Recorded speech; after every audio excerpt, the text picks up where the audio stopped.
بسم اللہ الرحمن الرحیم۔ السلام علیکم ناظرین۔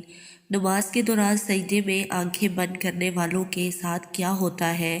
آج کی اس ویڈیو میں ہم آپ بات کریں گے نماز میں آنکھیں بند کرنا درست ہے یا نہیں، اور کن حالات میں آنکھیں بند کرنے کی اجازت دی گئی ہے، اور جو لوگ نماز کے دوران سجدے میں آنکھیں بند کر دیتے ہیں ان کے ساتھ کیا ہوتا ہے۔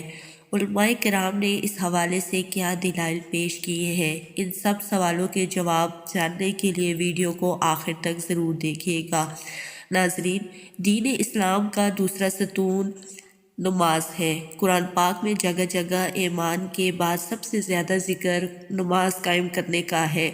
نماز بندے کو اپنے رب کے اتنا قریب کر دیتی ہے کہ اتنی قربت کسی بھی دوسرے عمل کے ذریعے اور کسی بھی دوسری حالت میں حاصل نہیں ہو سکتی۔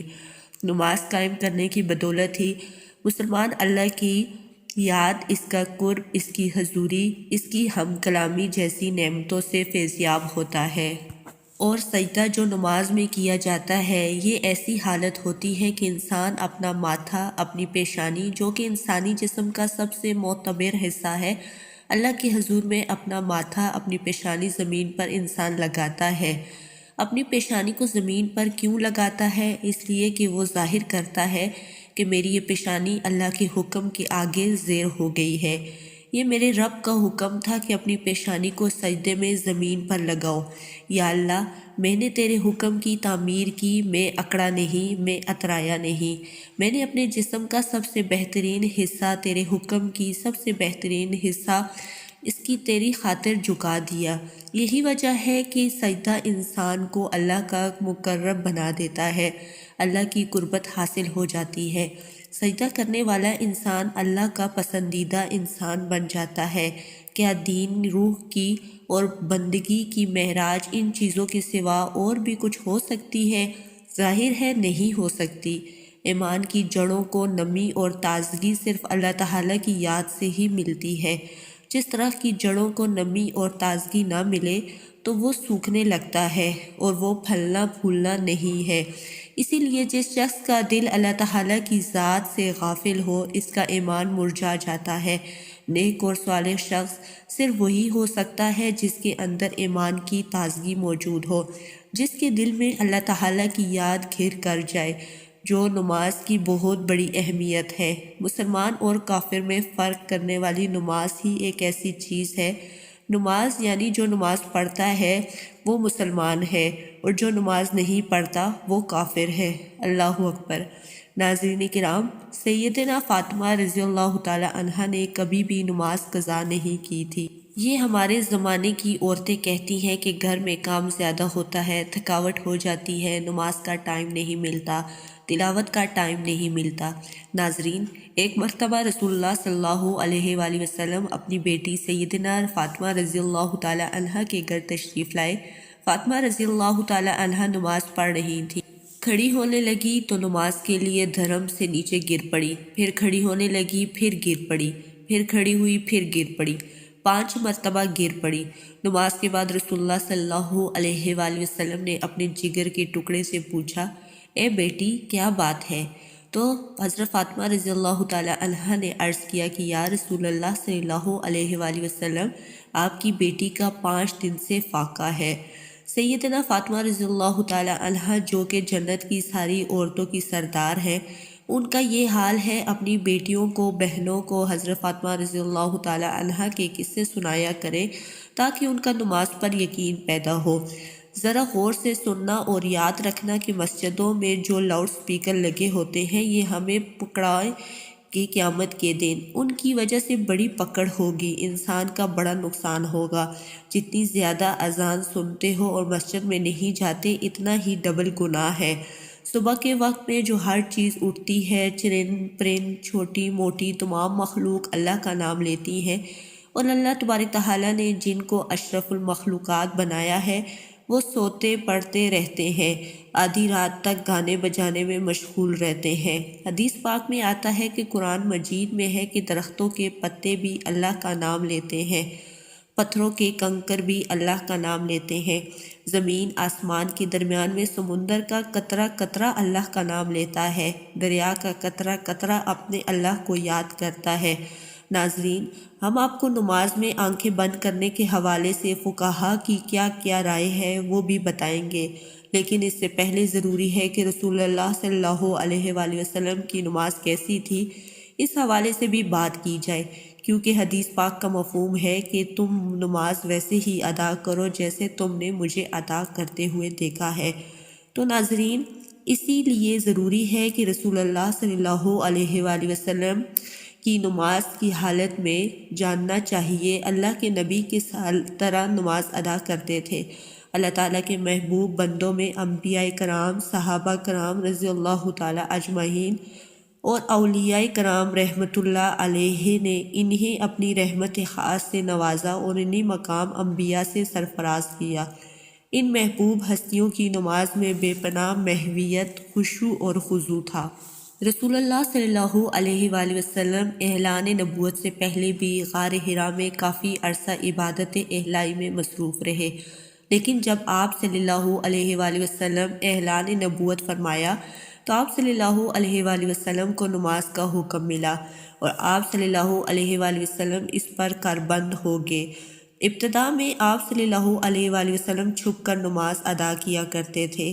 رسول اللہ صلی اللہ علیہ وآلہ وسلم کی نماز مثالی ہے، آپ کی نماز میں ہر درجے کی مثال تھی، گویا کہ آپ کی نماز کامل تھی۔ آپ صلی اللہ علیہ وآلہ وسلم نفلی نمازوں میں بھی اللہ تعالیٰ کی طرف اتنی لگن اور محبت سے توجہ ہوتے کہ دنیا کے ہر خیال سے بے نیاز اور بارگاہ رب العزت کے بالکل قریب ہو جاتے۔ اللہ تعالیٰ کے حضور آپ صلی اللہ علیہ وآلہ وسلم جیسی کامل اور مقبول نماز نہ کوئی پڑھ سکا ہے اور نہ ہی کوئی پڑھ سکے گا۔ آپ تہجد پڑھا کرتے تھے اور شروع میں آپ صلی اللہ علیہ وآلہ وسلم پر نماز تہجد فرض تھی۔ اس کے کچھ حصے کے بعد صبح شام آپ صلی اللہ علیہ وآلہ وسلم نے 2 رکعت پڑھنا شروع کر دی۔ اس کا ذکر قرآن پاک میں یوں ہے: صبح شام اپنے پروردگار کا نام یاد کیا کرو اور رات کے وقت دیر تک اس کو سجدہ کیا کرو، اس کی تسبیح کیا کرو۔ مفسرین کا کہنا ہے کہ رات کو اٹھ کر دیر تک نماز پڑھنے کا حکم 1 سال تک باقی رہا۔ اس کے بعد رات کی نماز فرض کے بجائے نفل ہو گئی۔ تہجد کے نفل ہو جانے کے بعد بھی رسول اللہ صلی اللہ علیہ وآلہ وسلم شب میں کثرت سے نماز پڑھا کرتے تھے اور بڑی قرات کے ساتھ کیا کرتے تھے۔ بعد میں جب 5 نمازیں باجماعت فرض ہو گئی تو آپ صلی اللہ علیہ وآلہ وسلم نے آخری دم تک اس فریضے کو بڑے آسان طریقے سے انجام دیا۔ آپ صلی اللہ علیہ وآلہ وسلم کی نماز میں اتنی عاجزی اور خشوع اور خضوع ہوتا کہ اس کی مثال کبھی نہیں ملتی۔ صحیح حدیث بخاری شریف میں ہے کہ ایک بار ایک شخص نے حضرت عائشہ رضی اللہ تعالی عنہا سے درخواست کی کہ حضرت محمد صلی اللہ علیہ وآلہ وسلم کی کوئی عجیب بات جو آپ نے دیکھی ہو وہ بیان کیجیے۔ حضرت عائشہ رضی اللہ تعالی عنہا نے فرمایا، رسول اللہ صلی اللہ علیہ وآلہ وسلم کی کون سی بات عجیب نہ تھی، سب ہی باتیں عجیب تھی۔ چنانچہ ایک رات کا واقعہ ہے کہ رسول اللہ صلی اللہ علیہ وآلہ وسلم میرے پاس تشریف لائے اور لیٹ گئے، پھر فرمایا مجھے چھوڑ دو، میں اپنے رب کی عبادت کروں گا۔ یہ فرما کر نماز کے لیے کھڑے ہو گئے اور رونا شروع کر دیا، یہاں تک کہ آنسو بہہ کر سینہ مبارک تک آ گئے۔ پھر رکوع کیا، رکوع میں بھی اس طرح روتے رہے، پھر سجدے میں بھی اس طرح روتے رہے۔ اس کے بعد سجدے میں سے سر اٹھایا تو اس وقت بھی روتے رہے، یہاں تک کہ حضرت بلال رضی اللہ تعالی عنہ نے آ کر فجر کی اذان دے دی۔ میں نے عرض کیا کہ یا رسول اللہ صلی اللہ علیہ وآلہ وسلم اس قدر روتے ہیں حالانکہ آپ معصوم ہیں۔ رسول اللہ صلی اللہ علیہ وآلہ وسلم نے فرمایا، کیا میں شکر گزار بندہ نہ بنوں؟ ناظرین، آپ صلی اللہ علیہ وآلہ وسلم نے نماز کے لیے بہت سی تکلیف بھی برداشت کی۔ بخاری شریف میں ہے کہ ایک دن آپ صلی اللہ علیہ وآلہ وسلم حرم شریف میں نماز پڑھ رہے تھے اور قریش بیٹھے مذاق اڑا رہے تھے۔ ابو جہل نے کہا، کاش اس وقت کوئی جاتا اور اونٹ کی اوجڑی نجاست سمیت اٹھا لاتا۔ محمد صلی اللہ علیہ وآلہ وسلم جب سجدے میں جاتے تو ان کی گردن پر ڈال دیتا۔ چنانچہ عقبہ بن ابو جہل کی خواہش کے مطابق ایک بہت بڑے اونٹ کی اوجری لا کر آپ صلی اللہ علیہ وآلہ وسلم پر ڈال دی گئی۔ اور آپ صلی اللہ علیہ وآلہ وسلم کو اس وقت تکلیف اٹھانی پڑی۔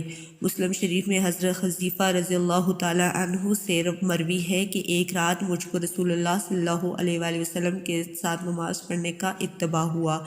رسول اللہ صلی اللہ علیہ وآلہ وسلم نے سورۃ بقرہ شروع کی۔ میں نے سمجھا کہ آپ 100 آیتوں تک پڑھیں گے، لیکن جب آپ کو پڑھ کر آگے بڑھے تو میں نے دل میں کہا کہ شاید آپ پوری سورت ایک ہی رکعت میں ختم کر دیتے ہیں۔ چنانچہ آپ نے اس سورت کو ختم کیا تو میں نے خیال کیا کہ اب آپ رکوع کریں گے، لیکن آپ صلی اللہ علیہ وآلہ وسلم نے سورۃ عمران پڑھنا شروع کر دی، وہ بھی ختم ہو گئی، اور پھر سورۃ النساء شروع کر دی۔ رسول اللہ صلی اللہ علیہ وآلہ وسلم بہت ٹھہر ٹھہر کر نہایت سکون اور اطمینان سے قرأت کیا کرتے تھے، اور ہر آیت کے مضمون کے مطابق اس کے درمیان میں تسبیح اور دعا کیا کرتے تھے۔ اس کے بعد رسول اللہ صلی اللہ علیہ وآلہ وسلم نے رکوع کیا، اور رکوع میں بھی قیام کے برابر کیا، فرمایا کھڑے ہوئے اور پھر اتنی ہی دیر کھڑے رہے، پھر سجدہ کیا اور سجدے میں بھی اتنی ہی دیر فرمائی۔ حضرت عوف رضی اللہ تعالی عنہ سے کہتے ہیں کہ ایک مرتبہ رسول اللہ صلی اللہ علیہ وآلہ وسلم کے ساتھ تھا۔ رسول اللہ صلی اللہ علیہ وآلہ وسلم نے مسواک کیا، وضو فرمایا، نماز کے لیے کھڑے ہو گئے۔ میں بھی رسول اللہ صلی اللہ علیہ وآلہ وسلم کے ساتھ نماز میں تشریف لے گیا۔ رسول اللہ صلی اللہ علیہ وآلہ وسلم نے ایک رکعت میں پوری سورۃ بقرہ پڑھ ڈالی۔ جہاں رحمت کی آیت آتی ٹھہر جاتے اور دیر تک رحمت کی دعا مانگتے رہتے۔ سورت کے آخر پر رکوع کیا اور اتنی ہی دیر تک رکوع میں رہے جتنی دیر سورۃ بقرہ کی قرأت میں لگی رہی۔ رکوع کے بعد اتنا ہی طویل سجدہ کیا، دوسری رکعت میں سورۃ آل عمران پڑھی۔ اس طرح ہر رکعت میں کوئی ایک سورت پڑھتے رہے۔ ناظرین، رسول اللہ صلی اللہ علیہ وآلہ وسلم اس طرح سے نماز پڑھا کرتے تھے۔ کیا ہم نے کبھی غور کیا ہے کہ ہم کس طرح نماز ادا کرتے ہیں؟ کیا ہماری نماز میں ایک سورت مکمل پڑھی جاتی ہے؟ اپنے گریبان میں جھانک کر دیکھیں، پھر آپ کو پتہ چلے گا کہ امت محمدی میں پیدا ہونا خوش قسمتی تو ہے، لیکن کیا ہم نے ان کے طور طریقوں کو فالو کیا ہے یا نہیں؟ ناظرین کرام، اب بات کرتے ہیں کیا نماز میں آنکھیں بند کرنا صحیح ہے یا نہیں۔ اس حوالے سے علماء کرام نے کیا فرمایا ہے۔ اہل علم متفقہ طور پر نماز میں بلا ضرورت آنکھیں بند کرنے کو مکروہ کہتے ہیں، اور کاشانی رحمۃ اللہ علیہ کہتے ہیں کہ یہ مکروہ ہے، چونکہ یہ سنت سے ہٹ کر ہے، اور ان کی نماز کی حالت میں سجدے کی جگہ پر دیکھنا شرعی عمل ہے، چنانچہ اس طرح آنکھوں کا بھی عبادت میں حصہ ہے۔ مراقی الفلاح کے مؤلف نے نماز کے دوران آنکھیں بند کرنے کو مکروہ کہا ہے، تاہم کہیں مصلحت کا تقاضا ہو تو جائز ہے، بلکہ انہوں نے یہ بھی کہا ہے کہ بسا اوقات آنکھیں بند کرنا آنکھیں کھولے رکھنے سے بہتر ہوگا۔ ناظرین کرام، اگر آج کی ویڈیو آپ کو پسند آئی ہے تو ویڈیو کو لائک کیجیے گا اور چینل کو سبسکرائب کیجیے گا۔ ملتے ہیں نیکسٹ ویڈیو میں، تب تک کے لیے اللہ حافظ۔